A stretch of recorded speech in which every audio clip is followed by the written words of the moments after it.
Vous ressentez tout plus fortement, vous êtes très sensible, voire hypersensible et vous le vivez plutôt mal.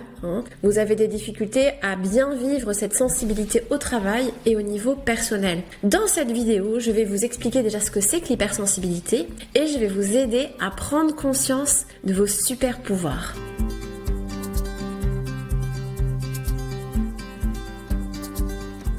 Moi, c'est Julie du cabinet Essentiel. Je suis coach professionnel accrédité ICF et praticienne Soul Coaching certifiée. J'accompagne les femmes RH à prendre confiance en elles et à se sentir mieux dans leur vie pro et perso. J'en profite pour préciser que si vous êtes un homme ou si vous ne travaillez pas dans les ressources humaines, je peux aussi vous accompagner. J'en profite pour vous parler de ma prochaine conférence car je vais justement y aborder le sujet de l'hypersensibilité. Et la thématique précise sera comment faire de son hypersensibilité une force. C'est le 22 mai et donc je vais vous mettre en description de cette vidéo le lien pour vous inscrire. Alors, avant d'aborder vos super pouvoirs, déjà, qu'est-ce que l'hypersensibilité ? En fait, dans le mot hypersensibilité, on a hyper et sensibilité. Voilà. Donc, on va ressentir plus fortement les choses de façon générale au niveau de nos 5 sens. Donc, au niveau du bruit, de l'aspect esthétique des choses, du beau, au niveau émotionnel, au niveau du goût, du toucher, de l'odorat. Voilà, on va tout ressentir puissance 1000. Alors, quels sont vos super pouvoirs ? Alors, en tant qu'hypersensible, en fait, déjà, il y a votre capacité à ressentir les choses. Donc ça, c'est déjà un premier super pouvoir, parce que c'est vrai que vu que vous ressentez les choses plus fortement, vous allez pouvoir comprendre, analyser très rapidement tout ce qu'il y a autour de vous. Donc ça, c'est un sens de l'observation aussi qui est assez fort. Ça, c'est votre premier super pouvoir. Et ensuite, vous avez aussi une intuition qui est très forte. Bon, il faut savoir l'écouter par contre. Mais en tout cas, vous ressentez aussi les choses. Donc, tout l'intérêt derrière d'apprendre à développer son intuition.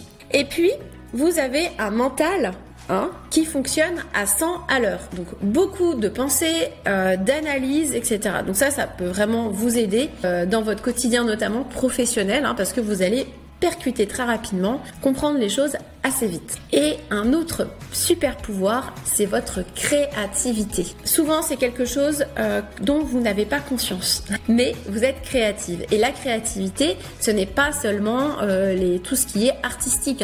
Être créatif, ça peut être dans les idées, ça peut être aussi dans la répartie, dans son humour, etc. Enfin voilà, c'est très très large. Et enfin, ce qui est un petit peu lié à ce que j'ai dit juste avant, ça va être votre sens du détail.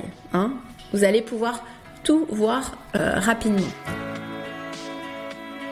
Alors pourquoi ça peut être compliqué d'être hypersensible ? La première chose, je pense que c'est au niveau émotionnel. Vu que vous ressentez les émotions très fortement, ça peut être compliqué, surtout quand ça concerne les émotions négatives. Vous allez donc aussi ressentir la peur beaucoup plus fortement que les autres. Et ça va avoir plusieurs conséquences.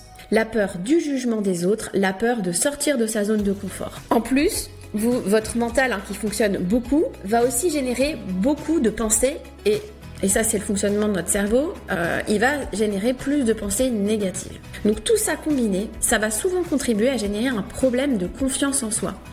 Et d'ailleurs ça explique que les hypersensibles soient beaucoup plus touchés par le syndrome de l'imposteur. Vous allez donc aussi ressentir plus de fatigue parce que vous allez utiliser beaucoup d'énergie, déjà essayer tout le temps d'être parfaite. Souvent les hypersensibles sont perfectionniste et ça c'est vraiment lié au problème de confiance en soi, mais on va y revenir après. Et le volet émotionnel aussi va vous prendre beaucoup d'énergie, donc souvent vous allez ressentir plus le besoin de vous isoler pour en fait tout simplement pour préserver votre énergie. En gros, souvent vous avez du mal à être vous-même, à oser être vous-même et à vous faire confiance. Alors, comment faire de votre hypersensibilité une force ? La première chose, c'est déjà d'avoir conscience de son hypersensibilité. Ah oui, c'est la base. Ensuite, il va falloir vraiment apprendre à vous connaître, à vous reconnecter à vous et à comprendre un petit peu comment vous fonctionnez. Ce qui vous prend de l'énergie, ce qui vous en donne. Essayez aussi d'apaiser votre mental parce que votre mental aussi fonctionne très vite et beaucoup. Et donc là, il y a beaucoup de techniques qui existent pour essayer justement d'apaiser votre mental. Donc à vous de trouver celle qui vous convient. Et vous devez surtout prendre confiance en vous. Et donc pour ça, en fait, moi j'ai créé un programme qui s'appelle Osez vous révéler. Et c'est vraiment un programme holistique qui va prendre en compte toutes les dimensions de l'humain. C'est-à-dire le mental, tout ce qui est émotionnel, l'esprit et le corps. Donc si ça vous intéresse, vous pouvez prendre un rendez-vous avec moi. Je vous mets le lien en description de cet épisode.